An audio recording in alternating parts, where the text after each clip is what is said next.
الحمد لله رب العالمين والعاقبة للمتقين والصلاة والسلام على أشرف الأنبياء والمرسلين أما بعد فأعوذ بالله من الشيطان الرجيم بسم الله الرحمن الرحيم منها أربعة حرم فلا تظلموا فيهن أنفسكم صدق الله العظيم.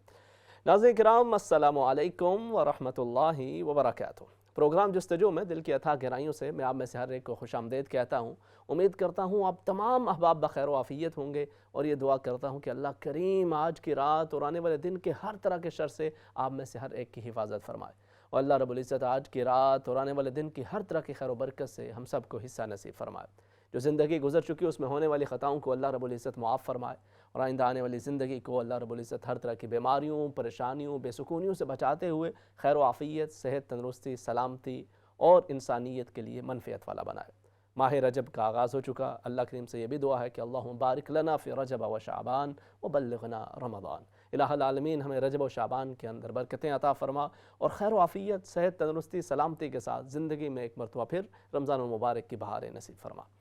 ناظرین کرام، پروگرام جستجو کے اندر ہم عمومی طور پہ ایک سلسلہ وار نبی کریم صلی اللہ علیہ وسلم کی سیرت طیبہ کے حوالے سے گفتگو کر رہے ہوتے ہیں، لیکن اس وقت میں سمجھتا ہوں کہ کچھ رمضان شریف کی تیاری کے حوالے سے بھی کچھ گزارشات آپ کے سامنے رکھ لی جائیں. پھر آج ہی یا پھر کل اور پرسوں وہی جو ہمارا ایک ریگولر جو سلسلہ ہے اس کو ہم کنٹینیو رکھیں گے. لیکن خاص طور پہ چونکہ ایک رمضان شریف کا ایسا موقع اللہ رب العزت انسان کو زندگی کے اندر عطا فرماتا ہے اور ایک مومن کے لیے زندگی کے اندر جتنے بھی رمضان اسے نصیب ہوں اسے ان رمضان کے لیے اچھے سے اچھے طرح سے تیاری کر کے اور بہتر سے بہتر اس کے لیے اپنے اعمال کو مزین کرنا یہ ایک مومن کی نشانی بھی ہے اور مومن کو ایسا کرنا بھی چاہیے. کیونکہ نبی کریم صلی اللہ علیہ وسلم کے صحابہ کرام رضوان اللہ تعالی علیہم مجمعین کے یہی معمول تھا. میں ان کے اس معمول پہ بات کرنے سے قبل اور آپ لوگوں کو میں نے ایک ایڈوائس بھی کرنی ہے کہ آپ نے انشاءاللہ کیا کرنا ہے رجب شعبان میں، اور پھر انشاءاللہ رمضان المبارک کے حوالے سے بھی کچھ گزارشات آپ کے سامنے رکھنے. مگر اس سے پہلے یہ سمجھیں کہ یہ دن ہوں یا رات ہے، یہ منٹ، یہ سیکنڈز، یہ گھنٹے، یہ گھڑیاں، یہ ساری کائنات، یہ زمین کی وسعتیں، یہ آسمان کی رفعتیں، یہ فضاؤں میں اڑتے پرندے، یہ سمندر کی تہوں میں تیرتی مچھلیاں اور دیگر مخلوقات، یہ اونچے نیچے پہاڑ، یہ خوبصورت آبشاریں، یہ ساری کائنات جو اللہ رب العزت نے اس طرح سے بنائی ہے کہ انسان دیکھے تو دیکھتا ہی چلا جائے.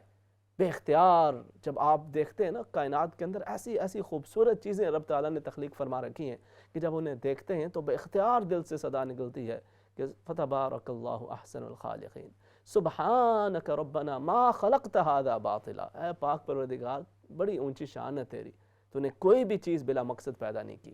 تو اس ساری کائنات میں سے پھر اللہ رب العزت کچھ چیزوں کو دیگر چیزوں پہ فضیلت عطا فرماتا ہے. یہ اس کا ایک اپنا فیصلہ ہے، اس کا کرم ہے، وہ اپنے معاملات کی حکمتیں بہتر جانتا ہے. تمام کائنات کو اس نے تخلیق فرمایا ہے، لیکن اس تمام کائنات میں سے فرمایا وَلَقَدْ فَضَّلْنَا بَنِي آدم،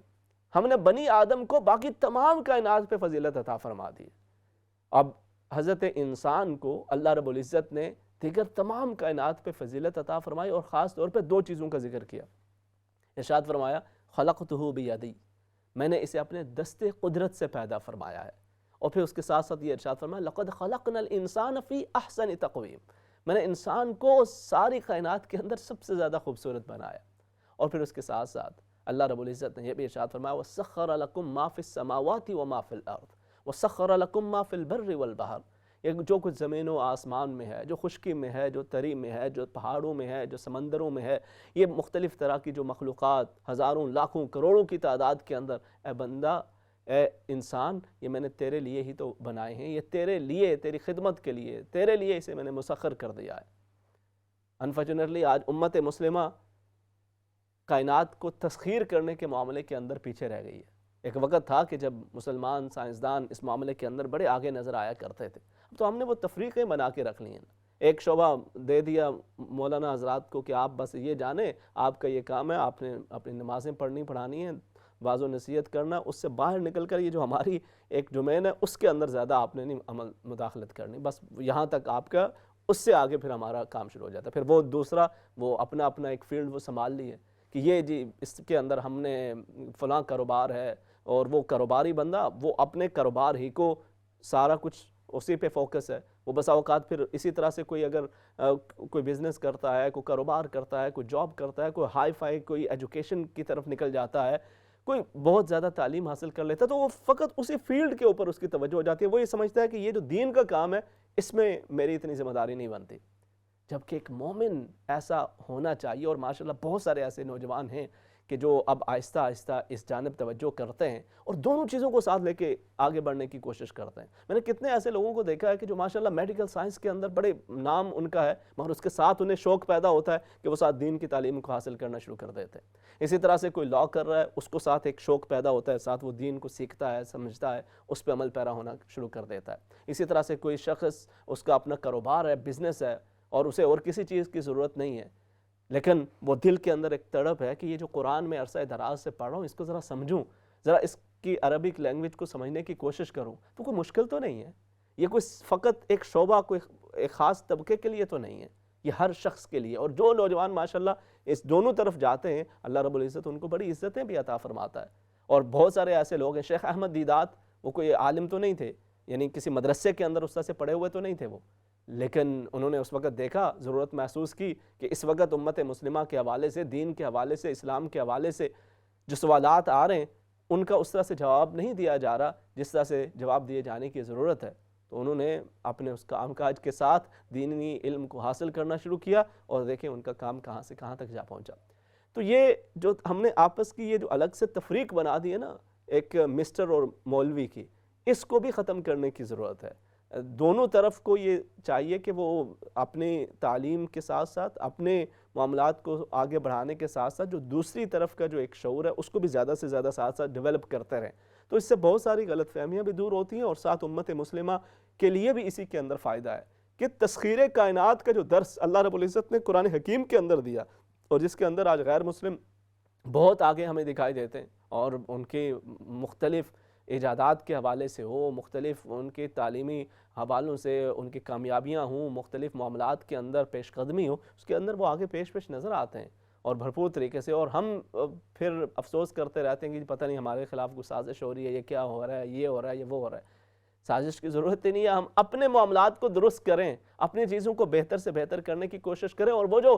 تسخیر کائنات کا درس جو اللہ رب العزت نے ہمیں کائنات کو مسخر کرنے کے حوالے سے قرآن حکیم کے اندر بتایا کہ یہ تو میں نے تمہارے لیے ہر چیز کو مسخر کیا ہوا ہے، اس کی طرف توجہ کریں. نہ یہ کہ جب کچھ ایجاد ہو جائے اس کے بعد کہیں گے نہ یہ تو پہلے ہماری کتاب کے اندر بھی موجود ہے. الحمدللہ بہت ساری چیزیں ان کی طرف اشارہ موجود ہے، لیکن بہتر تو یہ ہو کہ ہم اس کو پھر آگے لیڈ بھی کر رہے ہوں، ہم اس کے اندر ریسرچ بھی کر رہے ہوں، اور اپنے بساط کے مطابق جو جس فیلڈ کے اندر ہے اس کے اندر وہ اس لیول تک پہنچے کہ جو ایک کمیونٹی کا جو اس فیلڈ کے اندر اس کی وہ پہچان بن جائے، اور لوگ اس کو ایک آئیکن کے طور پہ دیکھیں، اس کو ایک فل ایسی شخصیت کے طور پہ دیکھیں کہ جو اس سبجیکٹ کے حوالے سے ایک اتھارٹی ہو. آج کی دنیا وہ صرف ڈگری حاصل کرنے کی نہیں ہے کہ صرف آپ نے کسی ایک شعبے کے اندر ایک ڈگری حاصل کر لی، ایک سبجیکٹ کے اندر مہارت، ایک چیز کے اندر. پہلے ہوتا ہے نا ایک ڈاکٹر ہے، وہ پورے بدن کو، وہ اس کو جو بھی بیماری ہو کچھ بھی ہو، حکیم صاحب کے پاس چلے گئے، وہ ساری چیز کا آپ کو ایک دفعہ علاج بتا دیتے ہیں، بھئی یہ بھی اس کی بھی بیماری کا علاج ہے، اس کی بھی علاج ہے، اس کا بھی علاج ہے. مگر آج آپ دیکھیں میڈیکل سائنس کے اندر خاص طور پہ اسپیسیفکلی ہر ایک آنکھ کا ڈاکٹر ہے تو اس کے اندر بھی مختلف طرح کے ہیں کہ اس میں اس نے خاص طور پہ مہارت حاصل کر رکھی ہے. کوئی اگر جگر کا ہے، کوئی ہارٹ کا ہے، کوئی ایک بدن کے عضو کا، اس نے اسی کے اندر مہارت حاصل کی ہے، اور پھر وہ اس کے حوالے سے اس کی پہچان بنتی ہے. تو آج کا دور وہ تخصص کا دور ہے، وہ اپنے اندر آپ جس بھی شعبے کو اختیار کریں اس کے اندر پیک پہ جانے کی، اس کے لیے اپنے تمام اوقات کو وقف کرنے کے حوالے سے اور اس کو فوکس رکھنے کے حوالے سے ضرورت ہے. تو یہ وہ ایک درس ہے جس کی طرف ہمیں بہرحال اس کی جانب بھی توجہ کی ضرورت ہے. تو اللہ رب العزت نے اس ساری کائنات کو مسخر کیا حضرت انسان کے لیے، اور پھر اس ساری کائنات میں فرمایا کہ میں نے سب سے بہترین انسان کو پیدا فرمایا ہے. تو اب انسانوں کو دیگر کائنات پہ اللہ رب العزت نے فضیلت عطا فرمائی، دیگر مخلوقات پہ فضیلت عطا فرمائی. اس کے اندر فرشتے بھی آ جاتے ہیں، اس کے اندر جنات بھی آ جاتے ہیں، اس کے اندر آبی مخلوق بھی آ جاتی ہے، بری بحری جملہ مخلوقات اس کے اندر شامل ہو جاتی ہیں. لیکن اس کے ساتھ ساتھ پھر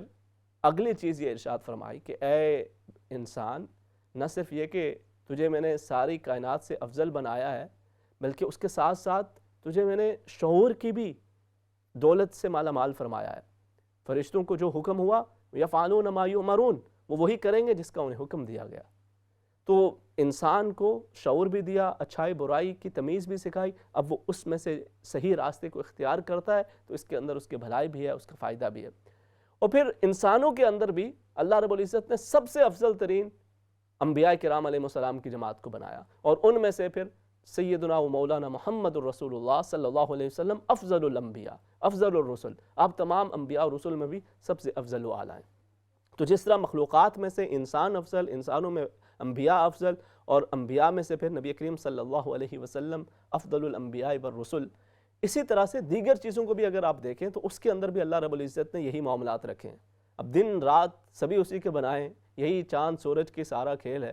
چاند نکلتا ہے، سورج نکلتا ہے، کہیں غروب ہو رہا ہے، کہیں سے طلوع ہو رہا ہے، وہی دن رات کی گھڑیاں تو وہی ہیں، لیکن اللہ رب العزت ان گھڑیوں میں سے کچھ اوقات کو، کچھ لمحات کو، کچھ دنوں کو، کچھ مہینوں کو دیگر مہینوں پہ فضیلت عطا فرما دیتا ہے۔ جیسے ارشاد فرمایا کہ ان عدت الشہور، اللہ کے ہاں مہینوں کی گنتی تو وہی 12 ہیں، مگر ان میں سے 4 ایسے ہیں کہ جو حرمت والے مہینے ہیں، اور ان حرمت والے مہینوں کے اندر خاص طور پہ ارشاد فرمایا کہ تم ان کے اندر اپنے جانوں پہ ظلم مت کرو۔ انہی حرمت والے مہینوں میں سے یہ ایک مہینہ رجب کا بھی ہے۔ اس رجب کا مہینے کا جب آغاز ہو جاتا ہے تو انسان کی توجہ ان اعمال کی طرف ہو کہ جو اللہ رب العزت کو راضی کرنے والے اعمال ہیں۔ اور اگر بسا اوقات یہ ہوتا ہے نا کہ آپ جب عمل کر رہے ہوتے ہیں، آپ معاملات کو دیکھ رہے ہوتے ہیں، تو بسا اوقات ذہن کے اندر یہ چیزیں آتی ہیں کہ اب میں زندگی ایک گزار رہا ہوں، جیسے اس کے اندر اچھائی بھی ہے، برائی بھی ہے، انسان ہے، خطا کا پتلا بھی ہے، لیکن خاص طور پہ جب ایسے مہینے آتے ہیں تو اس میں انسان اگر یہ کوشش کرنا شروع کر دے، میں اگر آپ سے یہ گزارش کروں 2-3 بنیادی چیزیں اگر آپ ان کی طرف توجہ کریں تو بہت زیادہ فائدہ ہو جاتا ہے۔ رجب کے اس مہینے کی مناسبت سے پہلی چیز تو یہ یاد رکھیں کہ فَلَا تَظْلِمُوا فِيهِنَّ أَنفُسَكُمْ، انسان ہے، اس کے دل کے اندر گناہ کا تائیہ پیدا ہوتا ہے، گناہ کی طرف توجہ جاتی ہے، تو آپ ذہن میں یہ سوچیں کہ یہ رجب کا مہینہ ہے، اس سے میں نے بچنا ہے، اس کے اندر میں نے گناہوں سے بچنا ہے، بعد کے اندر کر لیں گے۔ بہت زیادہ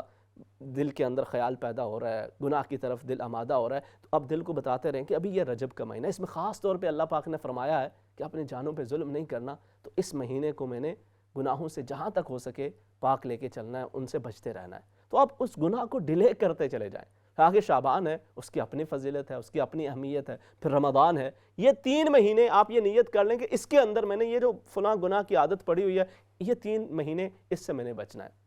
یہ نماز کے اندر سستی ہو رہی ہے تو کوشش کرنی ہے، یہ 3 مہینے بس، صرف یہ 3 مہینے میں نے کوشش کرنی ہے کہ اس کے اندر میری نماز چھوٹے نہ، پابندی کے ساتھ میں نماز ادا کروں۔ فجر چھوٹ رہی ہے اس کو بہتر کروں، ظہر چھوٹ رہی ہے اس کو ادا کرنے کی کوشش کروں، عصر چھوٹ رہی ہے اس کو ادا کرنے کی کوشش کروں، مغرب عشاء کے اندر کوتاہی ہو رہی ہے اس کو پورا کرنے کی کوشش کروں۔ اگر دیگر معاملات کے اندر کہیں پہ بہت زیادہ کوئی ایسی عادت بد پڑی ہوئی ہے کہ جس سے چھٹکارا ممکن نہیں ہو پا رہا، تو دل کو یہ کہیں کہ زیادہ لمبی بات نہیں، صرف یہ 3 مہینے اس کے اندر بس اس عادت کو چھوڑنا ہے، بعد میں پھر دیکھی جائے گی۔ تو ہوگا کیا کہ جب آپ یہ 3 مہینے رجب سے آپ یہ آغاز کریں گے اور اپنے آپ کو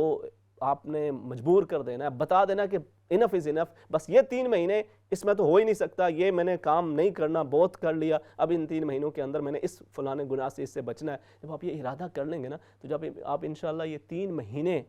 اپنے نفس کو اس طرح سے کنٹرول کرنے کی کوشش کریں گے، اور اس بری عادت سے، چاہے وہ کوئی بھی ہو، ہر انسان کے اندر کوئی نہ کوئی ایسی لت پڑ جاتی ہے، کوئی خطا ایسی عادت ہو جاتی ہے کہ جس سے چھٹکارا بسا اوقات مشکل ہو جاتا ہے، تو دس از دا ایزیسٹ وے۔ آپ یہ 3 مہینے کا ارادہ کریں کہ ان میں سے یہ ایک وہ مہینہ ہے جس کو اللہ رب العزت نے حرمت والا قرار دیا ہے، جس چیز کو اللہ رب العزت حرمت والا قرار دے، جس چیز کے اندر اللہ رب العزت تعظیم رکھ دے، اس کو اگر آپ تعظیم دیں گے، اس کے اگر آپ احترام کریں گے، اس کا اگر آپ لحاظ رکھیں گے، تو انشاءاللہ اللہ رب العزت اور بہت سارے معاملات کے اندر آپ کے لیے آسانیاں فرمائے گا۔ لوگ تو جب چھوڑنے پہ آتے ہیں، ہوتا ہے نا وہ جوانی کے اندر کہیں پر وہ کسی کے ساتھ اس طرح کا کوئی دل کا معاملہ ہو گیا، جی مجھے پتہ نہیں فلاں کے لیے بس میرا سب کچھ قربان ہے، تو کیا کرتے ہیں نوجوان؟ اپنے راتوں کی نیندیں خراب کر لیتے ہیں، اپنے دن کے سکون کو برباد کیے ہوئے ہوتے ہیں، وہ کیا کچھ اپنی پورا لائف سٹائل چینج کر لیتے ہیں کہ اس کو یہ بات پسند نہیں ہے، میں نے نہیں کرنی، اس کو یہ چیز پسند ہے، میں نے یہ کرنا ہے۔ ایک اپنے جیسے انسان کے لیے ہم اتنا بڑا سیکریفائز کر کے اپنی عادتوں کو بریک کر لیتے ہیں۔ 3 مہینے، وہ 3 مہینے کہ جن کے اندر اللہ رب العزت نے برکتیں رکھی ہیں، جن کے اندر اللہ رب العزت نے تعظیم رکھی ہے، جن کے اندر اللہ رب العزت نے حرمت رکھی ہے، ان 3 مہینوں کا بھی احترام کریں، خاص طور پہ ان کے اندر ان عادتوں کو بدلنے کی کوشش کریں، تو انشاءاللہ وہ عادت اس طرح سے پکی ہو جائے گی۔ جب آپ رجب کے اندر اس عادت سے چھٹکارا پائے رکھیں گے، شعبان کے اندر بھی خود پہ کنٹرول کرنے کی کوشش کریں گے، اور رمضان میں انشاءاللہ مزید رب کی رحمتیں نازل ہوں گی، تو انشاءاللہ اس طرح سے جب آپ کا رمضان اختتام کو پہنچے گا تو اس عادت کا وہ جو ایک نشہ تھا وہ خود بخود ختم ہوتا چلا جائے گا، اور آپ ایک نئی زندگی آفٹر رمضان شروع کر رہے ہوں گے کہ جس کے اندر زیادہ سکون بھی ہوگا، جس کے اندر زیادہ اطمینان بھی ہوگا، اور جس کے اندر آپ رب کے زیادہ قریب خود کو محسوس کریں گے، کیونکہ الا بذکر اللہ تطمئن القلوب۔ یہ مال و دولت، یہ سٹیٹس، یہ لوگوں کی باتیں، یہ شہرت، یہ فیم، یہ دولت، یہ عزت، یہ تمام چیزیں، آپ نے دیکھا ہوگا کتنے لوگ ہیں ان کے پاس پیسہ بھی ہوتا ہے، دولت بھی ہوتی ہے، شہرت بھی ہوتی ہے، قوت بھی، طاقت بھی، اختیار بھی، اقتدار بھی، اس کے باوجود بے سکون ہوتے ہیں، چہرے اترے ہوئے ہوتے ہیں، کوئی خودکشی کر رہا ہے، کوئی اپنی زندگی سے بیزار ہے۔ لیکن وہ لوگ کہ جن کے دلوں کے اندر اللہ کی محبت آتی چلی جائے اور ساتھ ساتھ ذکر کی دولت نصیب ہوتی چلی جائے، تو فرمایا الا بذکر اللہ تطمئن القلوب، اللہ کے ذکر سے دلوں کو وہ سکون حاصل ہوتا ہے کہ جو نہ مال و دولت کے اندر، نہ اقتدار کے اندر، نہ اختیار کے اندر، نہ شہرت کے اندر، نہ طاقت کے اندر ہے، اللہ کے ذکر کے اندر جو سکون انسان کو حاصل ہوتا ہے۔ تو ایک تو یہ چیز کوشش کریں کہ انشاءاللہ یہ جو رجب کا مہینہ ہے اس کے اندر، اور پھر اس کے ساتھ ساتھ آگے کے شعبان اور رمضان، اس کے اندر کوئی ایک ایسی عادت کہ جو چھوڑنے کی کوشش آپ عرصے سے کر رہے ہیں لیکن نہیں چھوٹ رہی، تو اس کو میں نے بس اس رجب کا آغاز ہو گیا حرمت والے مہینے کا، اب میں نے اس کو ختم کرنا ہے۔ آپ جب فیصلہ کر لیتے ہیں نا تو یہ انسان کی جو قوت ارادی ہے یہ بڑی مضبوط چیز ہے، یہ کچھ بھی انسان سے کرا سکتی ہے، لیکن وہ آپ کے اندر وہ جذبہ پیدا، اور رب کا بھی وعدہ ہے، فرمایا والذین جاہدوا فینا لنہدینہم سبلنا، جو ہماری طرف آنے کی کوشش کرتے ہیں نا ہم ان کے لیے راستے آسان کرتے چلے جاتے ہیں۔ اس کی طرف ایک قدم بڑھائیے، اس کی رحمت دوڑ کر آپ کا استقبال کرے گی، آپ اس کی طرف چل کے جائیے، اس کی رحمت بھاگتے ہوئے آپ کو اپنے دامن میں لے لے گی۔ آپ رب کی طرف بڑھنے کی کوشش کریں، آگے بڑھیں، اللہ رب العزت آپ کے لیے راستے آسان فرماتا چلا جاتا۔ And what a great opportunity we have, جب رجب کا یہ مہینہ شروع ہو رہا ہے اور پھر آگے شعبان، پھر رمضان، نہ جانے کتنے لوگ ہمارے ساتھ پچھلے سال تھے اب کے نہیں ہیں، کتنے نوجوان جم کے اندر جانے والے، بڑے ماشاءاللہ صحت مند، اچھی خاصی باڈی، بڑے بہترین ان کے صحت، سب کچھ ہوتے ہوئے بھی ایک جھٹکا کہیں کووڈ کا لگا، کہیں کوئی فلانا ہوا، کچھ فلاں ہوا، چل بسے۔ خبر مجھے اور آپ کو اپنی بھی نہیں ہے، ہمیں بھی پتہ نہیں کہ زندگی کے اندر اس مہینے کی بھی خبر نہیں، لیکن رمضان کی ایک امید پہ انسان کی زندگی قائم ہے۔ تو جب انسان ایک ارادہ کر لیتا ہے، ہو سکتا ہے that is the turning point for us, ہو سکتا ہے یہی وہ لمحہ ہو کہ جس سے ہماری زندگی کے اندر ایک تبدیلی آئے اور ہم خود کو ان بری عادتوں میں سے کچھ عادتوں سے چھٹکانا نصیب ہو جائے، ہمیں چھٹکارا مل جائے، اور پھر مزید ہم رب کے قریب جانے والے راستے پہ آگے بڑھتے چلے جائیں۔ ایک تو یہ چیز ہوگی کہ اس کی طرف ہمیں انشاءاللہ توجہ کرنی ہے، اور اس کو پورا کرنے کے لیے جہاں تک ممکن ہو سکے ہمیں انشاءاللہ اس کو کرنا ہے۔ دوسری چیز یہ ہے کہ رجب کے مہینے کے اندر اللہ رب العزت کی عبادات، ذکر و فکر، کوئی خاص اس طرح کی عبادات وہ منقول نہیں ہیں۔ ہمارے یہاں یہ ہوتا ہے کہ پھر کچھ ضعیف بلکہ موضوع روایات کا سہارا لے کر کہیں ایسے وظائف، کہیں ایسی عبادات کا ذکر کر دیا جاتا ہے، اور پھر اس سے بڑھ کر وہ نبی کریم صلی اللہ علیہ وسلم کی طرف منسوب کر دی جاتی ہیں، تو یہ ایک غیر مناسب رویہ ہوتا ہے، کیونکہ وہ چیز جو اللہ اور اس کے رسول صلی اللہ علیہ وسلم نے نہیں بتائی ان کی طرف منسوب کرنا یہ بہت بڑی جسارت ہے، تو اس سے اجتناب کرنا چاہیے۔ اللہ رب العزت ارشاد فرماتا ہے کہ یہ لوگ کیا کرتے ہیں کہ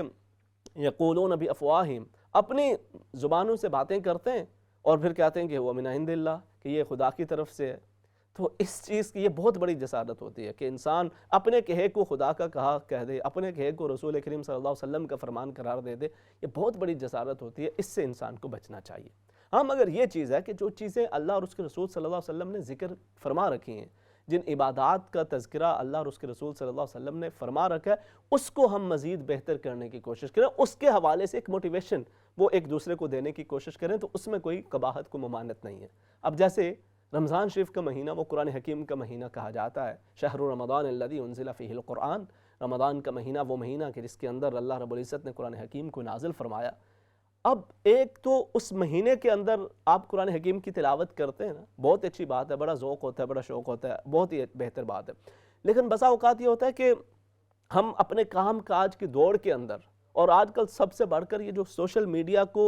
وقت جو ہم دیتے ہیں اس کے اندر ہم اتنے مصروف ہو جاتے ہیں کہ ایون رمضان آ کے بھی گزر جاتا ہے اور ہمیں خبر تک نہیں ہوتی کہ میں نے اس کے اندر کو قرآن شریف پڑھنا تھا، سمجھنا تھا، اس کو بہتر کرنا تھا، اس کی طرف ہماری توجہ نہیں جاتی۔ تو اگر آپ ابھی سے انشاءاللہ یہ ارادہ کر لیتے ہیں کہ آپ نے انشاءاللہ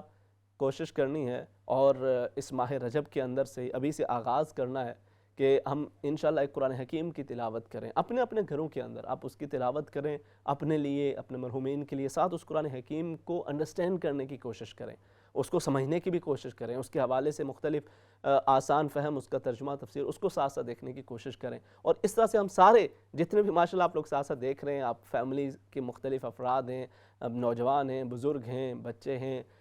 گرینڈ پیرنٹس ہیں، پیرنٹس ہیں، کڈز ہیں، گرینڈ چلڈرن ہیں، جو ماشاءاللہ قرآن حکیم کی تلاوت کر سکتے ہیں، لیٹس میک دس انٹینشن انشاءاللہ کہ ہم ابھی ایک خاص طور پہ ایک تلاوت کا آغاز کریں، اور رمضان شریف سے پہلے ہی تقریباً ہم یوں کہہ لیں کہ 15 شعبان جو لیلۃ النصف من شعبان ہوتی ہے اس تلک ہم ایک قرآن شریف کا ختم انشاءاللہ اسے مکمل کریں۔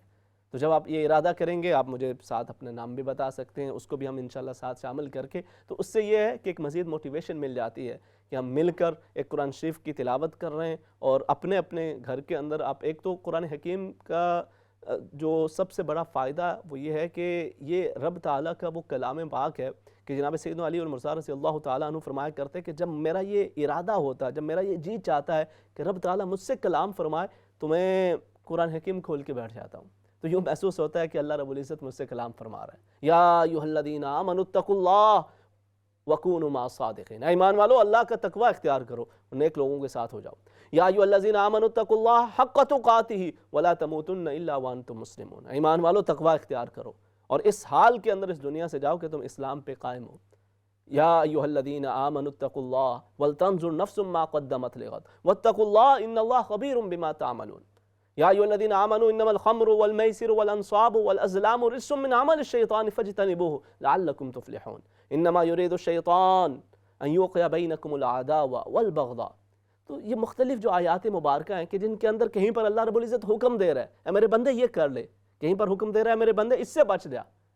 تو جب آپ اس طرح سے قرآن حکیم کی تلاوت کرتے جائیں گے تو انشاءاللہ اس سے انسان کو مزید ایک اپنے دین کے ساتھ اس کا ایک تعلق بھی مضبوط ہوتا ہے، اور رب تعالیٰ کی تعلیمات پر عمل پیرا ہوتے ہوئے اس کو ایک مزید سکون بھی حاصل ہوتا چلا جاتا ہے۔ اور اس کے ساتھ ساتھ پھر نبی کریم صلی اللہ علیہ وسلم نے ارشاد فرمایا کہ وہ گھر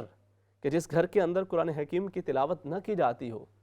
وہ بالکل ایک اجڑے ہوئے گھر کی طرح ہوتا ہے، وہ قبرستان کی طرح بن جایا کرتا ہے۔ تو اپنے گھروں کو آباد رکھنے کے لیے قرآن حکیم کی تلاوت کو اپنا معمول بنائیں۔ اگر کہیں پر اچھا اس میں آج کل چونکہ ایک بہت زیادہ یہ چیز ہو جاتی ہے نا کہ آپ کو موقع نہیں ملتا کہ آپ کتاب کو اٹھاتے ہیں یا صحیفہ کو اٹھاتے ہیں اور اٹھا کے پڑھتے ہیں، خاص طور پہ جو ہمارے نوجوان کام کاج کے بھی معاملات ہیں، دیگر چیزیں، تو آج کل آپ کے فون کے اوپر قرآن شریف بڑے خوبصورت اس کے آپشنز اویلیبل ہوتے ہیں، آپ اسے ڈاؤن لوڈ کر لیتے ہیں، آپ ساتھ اس کی تلاوت بھی کریں، ساتھ سماعت بھی کریں، ساتھ کو ایک ٹرانسلیشن والا بھی ساتھ کر لیں، تو دونوں چیزیں آپ کو ساتھ ساتھ حاصل ہوتی چلی جائیں گی۔ تو آپ رمضان شریف سے پہلے ہی انشاءاللہ اس کے لیے تیار ہوں گے۔ تو اس ماہ رجب کے اندر ہمیں یہ دو چیزیں، بہت چیزیں کہنے کو تو بہت ساری ہیں، مگر اگر ان دو چیزوں کو اپنا لیں گے تو انشاءاللہ آسان ہو جائے گا، کم مگر اس کو اپنانے کے ساتھ ساتھ بہت ساری دیگر چیزیں خود بخود ساتھ